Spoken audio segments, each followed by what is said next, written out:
বাংলাদেশে কেউ খাবে কেউ খাবে না, তা হবে না, তা হবে না। ইসলামী হুকুমত হয় কেউ 10 তলায় আর কেউ নিচ তলায় হবে না।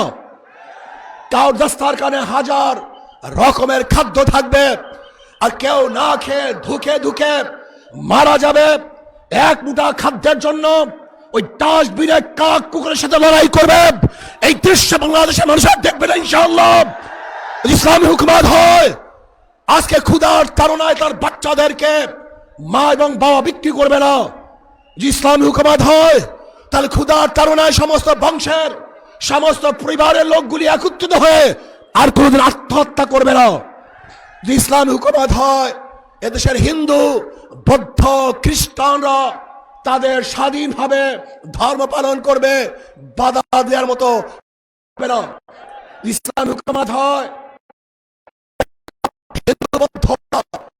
ব্যবসা প্রতিষ্ঠানগুলি নির্বিঘ্নে ব্যবসা করবে, সেখানে গিয়ে চাঁদা তোলার সাহস কেউ দেখাতে পারবে না।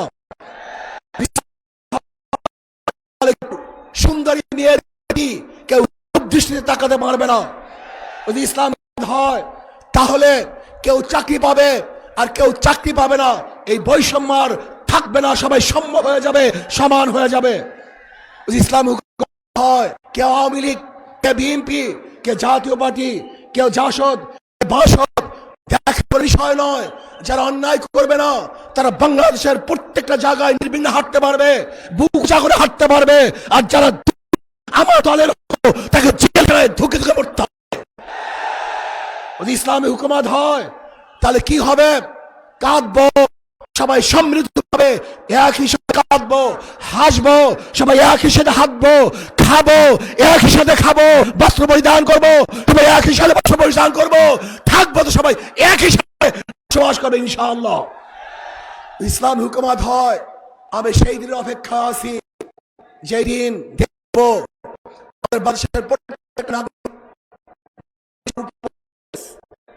বাংলাদেশের একজন মানুষ নেই,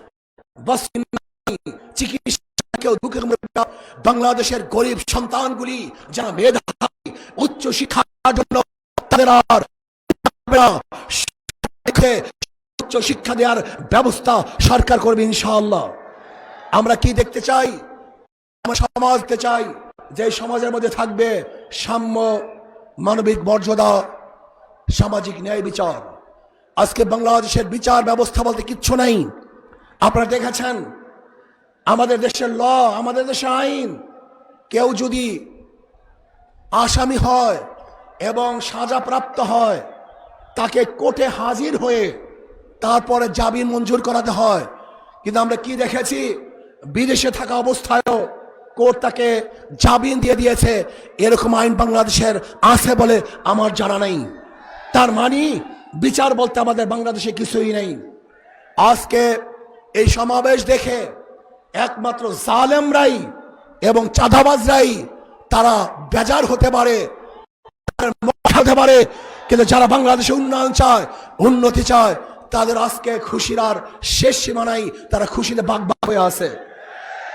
আসুন আমরা যে ইসলামী দল করি, ইসলামী সংগঠন করি, মিথ্যা বলবো না, ধোঁকাবাজি করবো না।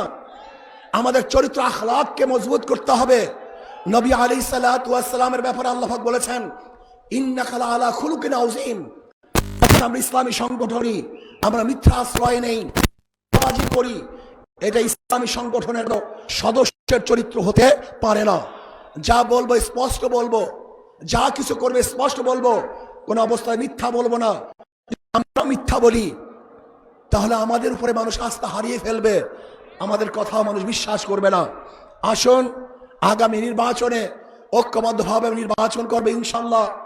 আমি আগে বলে দিয়েছিলাম মুনাফিকি না করি, আমাদের কলিজা আমাদের কলব যদি ঠিক থাকে আগামী ইসলামী হুকুমত হবেই হবে ইনশাআল্লাহ।